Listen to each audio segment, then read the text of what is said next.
মা, কোথায় তুমি? আমি চলে আসছি মা। কি ব্যাপার, তুমি এত চিৎকার চেঁচামেচি কেন করছো?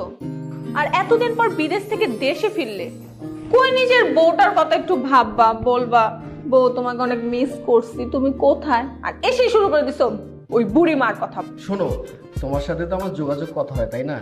মায়ের সাথে ঠিকমতো যোগাযোগ কথা কোনো কিছুই হয় না। আগে মায়ের সাথে কথা বলি, তারপরে তোমার সাথে কথা বলছি। মা,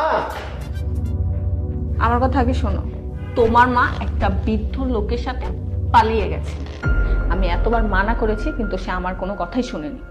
তুমি জানো, তুমি যখন বিদেশ গিয়েছো, প্রত্যেক দিন সেই বৃদ্ধ লোকটার সাথে দেখা করতে যেত।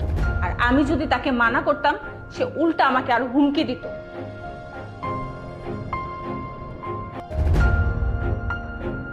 সাগর, তুমি এত মন খারাপ করছো কেন বলো তো? আমি তো আছি তোমার পাশে, আর আমি তো কোথাও পালিয়ে যাইনি। তুমি একদম মন খারাপ করবে না। বাজান, ও বাজান, সারাদিন কিচ্ছু খাই নাই, একটু খাওয়ান থাকলে দাও না। এখন ব্যবসার টাইমে বিরক্ত করে না, জানতো? দাও না বাজান, যদি কিছু থাকে। আরে বাংলা বুঝেন না আপনি? বললাম না বিরক্ত করবেন না, যান। যত সব।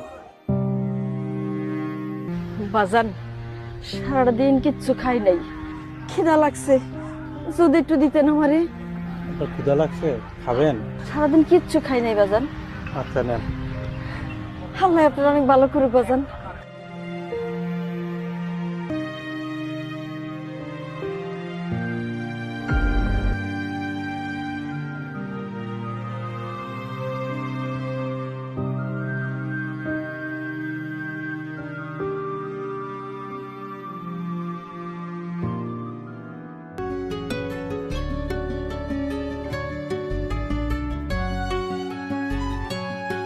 সাহেব, আমার করে টাকা দিবেন সাহেব, সারাদিন কিছু খাই নাই সাহেব।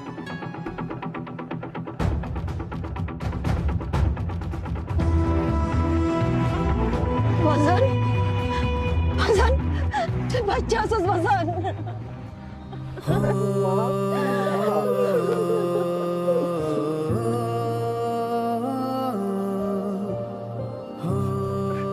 মা, তুমি এইখানে কেন? এই রাস্তা কি করো? তুমি আমার একটা সত্যি কথা বলবো মা? ও বাজান, তুমি কেন আমার বাসা থেকে চলে গেলা? আমি তোমার তন্ন তন্ন করে খুঁজছি, কোথাও পাই নাই। আরে বাজান, বাজান, তোর এই বউ আমার কইছে তুই নাকি বিদেশ গিয়ে মরে গেছস, আর বউ তার ইনকামের টাকা দিয়া আমার বসায় বসায় খাওয়াইতে পারবো না। আমার মার দৌড় কইরা কুত্তার মতন বাড়ি করে দিছে।